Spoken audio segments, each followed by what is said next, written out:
Hello, what's up mga lods? Good morning po to sa ating lahat, no? Happy Good Friday po sa ating lahat. Ngayon po ay araw ng Biyernes Santo. So walang pasok sa trabaho na ating pinagtatrabuhan. Siguro naman lahat siguro holiday.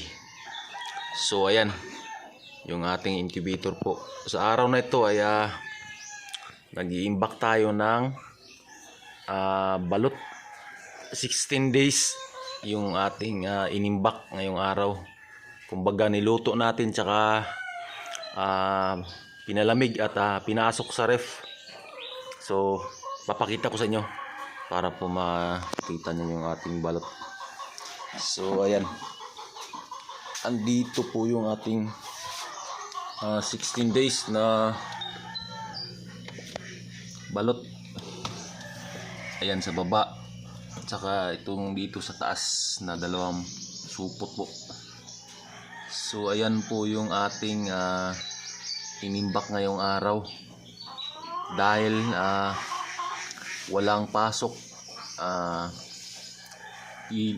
iinitin natin po ito kapag pumalik na sa trabaho yung ating mga suki po, no? Yan. So merong tayong harvest bukas, 18 days na balot. Yun naman yung iimbak natin kapag wala pa talagang mapagbintahan ng ating balot. Iinitin lang din natin kapag may benta na. So balik tayo sa ating incubator. Ayan po yung ating nakasalang ngayong araw.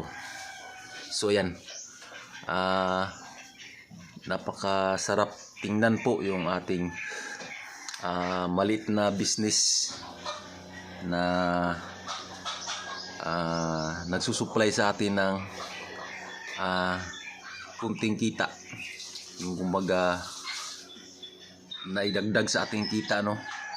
So ayan po, maliit na incubator lang po ito, tapos yun nga, nakakatuwa talagang isipin na meron na tayong ganitong klaseng business na kumbaga kahit maliit ay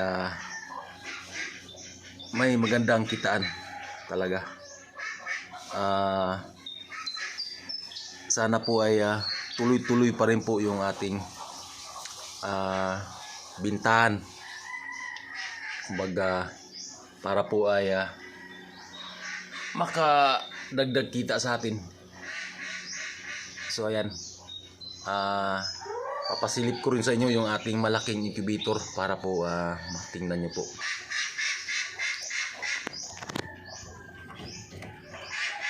So ayan po yung ating malaking incubator, no? Ayan. Bali kung may time tayo ay pipinturahan natin ito upang gumanda naman yung ating malaking incubator. Pati itong maliit ay pipinturahan din natin. So ayan, i-update ko po kayo kapag ito po ayan, sinumulan na natin sa pagsalang, no? So ayan, ang gagawin natin ay maghanap tayo ng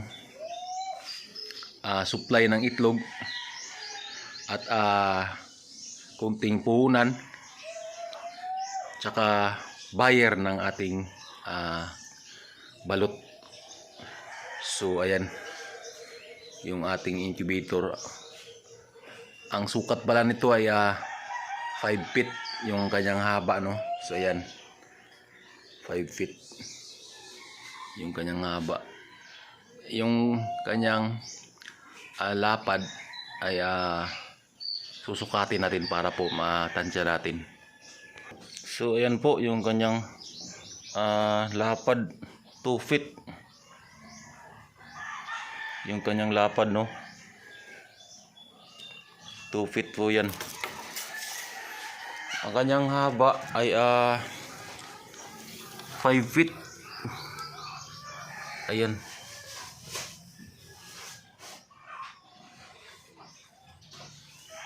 Ayan po. Yung kanyang 5 feet mahigit yung kanyang haba. Ayan. 5 feet. Ayan. 0.6. Ayan po. So sa ganitong klaseng incubator ay hindi na natin masyadong pinalaki, no, yung kanyang lapad. Tsaka na tayo gagawa nun kapag ito po ay nagpangsyon, no. Sa ganitong sukat ay tamang-tama lang po sa bigat ng kanyang tray, no, egg tray. Dahil kapag sobrang laki naman ay mahirapan tayong magpasok ng egg tray dito kasi nga mabigat kapag sobrang laki. Tamang-tama lang po sa tansya natin yung kanyang bigat, no. Hindi tayo mahirapan sa pagbuhat ng halimbawa may laman ng itlog yung ating egg tray, hindi tayo mahirapan sa pagbuhat. Bali po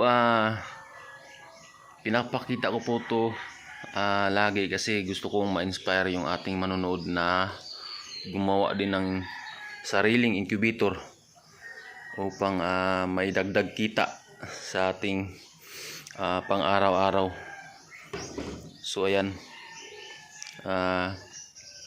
maganda kasi kapag may sarili tayong business talaga, no. Sa ganitong business ay hindi na tayo mahirapan sa ating pamumuhay dahil nga yun na nga, magaan siyang sa trabaho. Hindi tayo nahirapan. Sa bahay lang po yung ating mga ginagawa nito, lalo na kapag harvest time tsaka pagluluto. Sa bahay lang talaga yung ating mga ginagawa. Gumagawa lang tayo nito sa labas kapag binibenta na natin, tsaka yung pagbili ng ating mga itlog. At ayan lang po sa araw na ito, at maraming salamat po sa manonood ng ating video, no. Happy farming po sa ating lahat, at God bless po. Bye bye.